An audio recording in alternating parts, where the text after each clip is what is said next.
kaya na naman po natin na gawin yun eh, no? Kaya-kaya namin. Kasi syempre, bilang isang building developer, alam namin yung capacity o kung gano'ng katagal pwede hintayin yung hospital na yan. Pero kami ang magsusupervise kasi gusto natin quality ang gawa para hindi naman yung bumigay yung ano ng hospital. Alam mo, nagkakalat ngayon ang pangalan ni Sara Rowena Cruz Diskaya o mas kilala bilang Sara Diskaya. Mula sa anak ng mga OFW, ngayon ay usap-usapan na dahil sa dami ng ari-arian na nakapaligid sa kanya at sa pamilya niya. Pero paano nga ba siya yumaman ng ganyan katindi? Bago po ang lahat, baka pwedeng palike ang video na ito dahil napakalaking bagay na ito sa aming content creators. Maraming salamat po. Si Sara ay ipinanganak noong November 10, 1976 sa London at lumaki sa pamilya kung saan ang nanay niya ay chambermaid at ang tatay naman niya ay waiter sa isang hotel. Kahit tila ordinaryo ang kanyang simula, ngayon ay may malalaking negosyo na siyang pagmamay-ari. Sa mga pangunahing dahilan ng kanilang yaman ay ang pagkakaroon ng sariling construction firms na kadalasan ay nakaugnay sa gobyerno.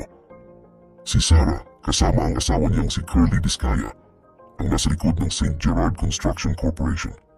Ito ay kabilang sa mga pangunahing kontratista noong panahon ng Administrasyong Duterte. Bukod diyan, si Sara rin ay tinukoy na presidente ng Alpha and Omega General Contractor and Development Corporation at isa rin sa mga incorporators ng St. Timothy Construction Corporation. Pareho itong mga kumpanya na sangkot sa flood control projects na inalam ni Pangulong Marcos noong Agosto 2025 at pinuna bilang disturbing dahil sa tila hindi pantay ang pagkuha ng kontrata. Hindi lang negosyo kundi may mga kontrobersya rin ngayong nakapaligid sa kanya. Siya ay isinama sa investigasyon ng Senate Blue Ribbon Committee dahil sa mga kumpanya niya na konektado sa flood control projects. Mataas ang tingin ng senador dito kaya tinawag siya para magpaliwanag pero hindi siya nagpakita sa unang hearing kaya sinabihan siya ng subpina. Isa pang matinding tanong ang umusbong nang mag-viral ang vlog kung saan ipinakita nila ng asawa niya ang halos 40 luxury cars na pagmamay-ari nila.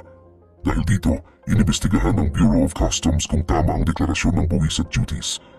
Kahit private property ito, kumukonsulta pa rin ang BOC sa LTO para siguruhin na tama ang mga papeles. Siyempre, ang tanong, saan nga ba nanggaling ang lahat ng kayamanang ito? Mula sa pagiging OFW anak at isang trabahador sa hotel, ngayon ay meron na silang construction empire, luxury cars at matataas na impluensya.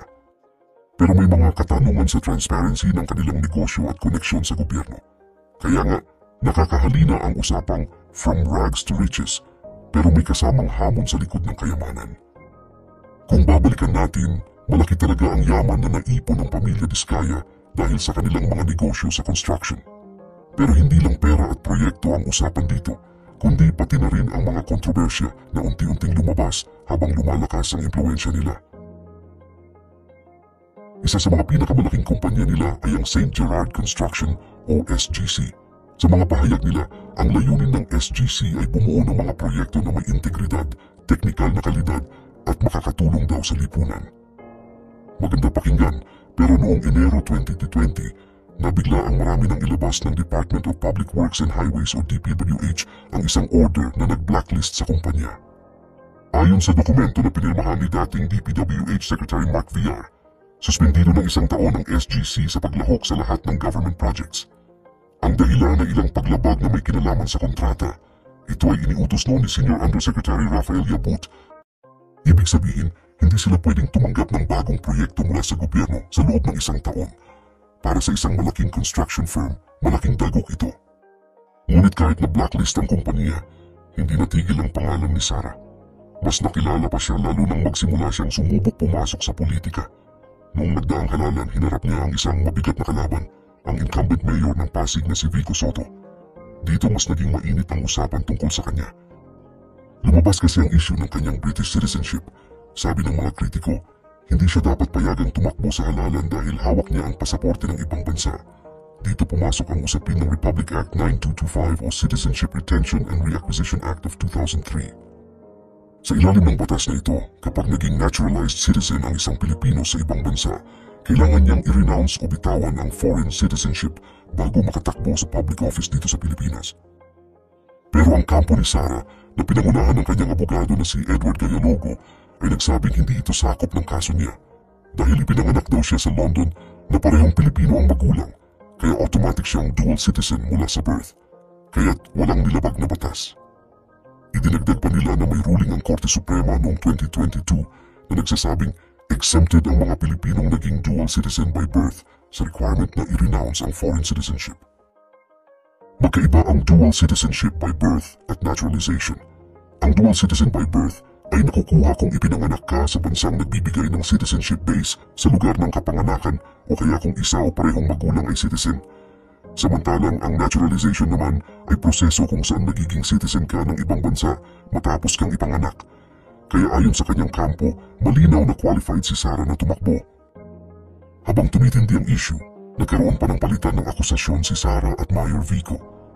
May mga video na lumabas online kung saan may ilang mamamayan na nagsasabing susuportahan nila si Sara laban kay Vico.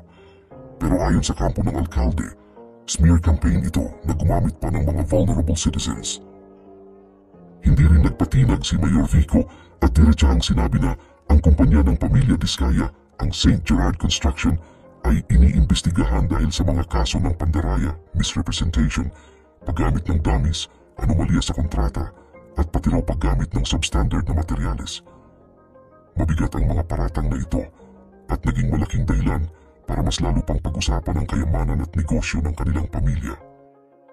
Ang sagot naman ng kampo ni Sara, na-provoke lang daw sila ng mga akusasyon na ito kaya sila nagdesisyong sumabak sa 2025 midterm elections. Sa madaling salita, hindi lang negosyo ang nagdala ng pangalan ni Sara Diskaya sa spotlight kundi pati na rin ang politika.